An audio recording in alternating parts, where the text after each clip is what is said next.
Okay అమ్మా, నాకు అర్థమైంది. Thank you so much. అన్న అన్న దయచేసి అన్న 3654 వెహికల్ నెంబర్ అక్కడ ఎవరు పార్క్ చేశారంటారు. ఏసీ తగ్గించండి అన్న, ఏసీ అంటే తగ్గించండి. కారులో కాదన్నా, హాల్లో. యా, యాక్చువల్గా నన్ను మర్చిపోయారు, మమ్మీజీ నన్ను మర్చిపోయారు. యాక్చువల్గా నా పేరు మర్చిపోయారు. నాకు అర్థమైందమ్మా, నన్ను పిలవడం మర్చిపోయారు స్టేజ్ మీదకి, తెలుసా? యా, ఇంత తెలిసిన వాడివి ఎందుకు వచ్చావు? వెళ్ళిపో. ఓకే. అండ్ వెళ్ళిపో అంటే మాట్లాడేసి వెళ్ళిపోతాను మళ్ళీ, ఎందుకంటే 10 అయిపోయింది ఆల్రెడీ. వేరేలా అనట్లేదండి మామూలుగా. థ్యాంక్ యూ సో మచ్ అండి. నేను మాట్లాడదాం అనుకున్నంతా యదువంశీ గారు మాట్లాడేశారు. How rude you are. First of all pink elephant studios and Zee studios, pink elephant pictures అమ్మా, తెలుసులేమ్మా.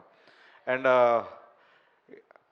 ఏప్రిల్ 3rd మా రాకాస సినిమా రిలీజ్ కాబోతుంది వరల్డ్ వైడ్. తప్పకుండా మీ ఫ్యామిలీ అందరూ వచ్చిన తర్వాత మీ టికెట్కి వర్తు వర్మ అని అనుకోకపోతే నన్ను అడగండి.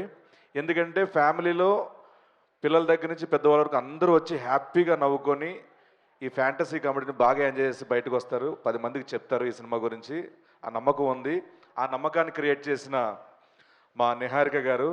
ఇండస్ట్రీలో చాలామంది అంటే మేమందరం ఏదో ప్రాసెస్లో స్ట్రగుల్ అయ్యో కష్టపడో వాట్ ఎవర్, దానికి ఏ పేరు పెట్టినా ఒకటి అనుకొని వచ్చాం కాబట్టి కష్టపడాల్సిందే.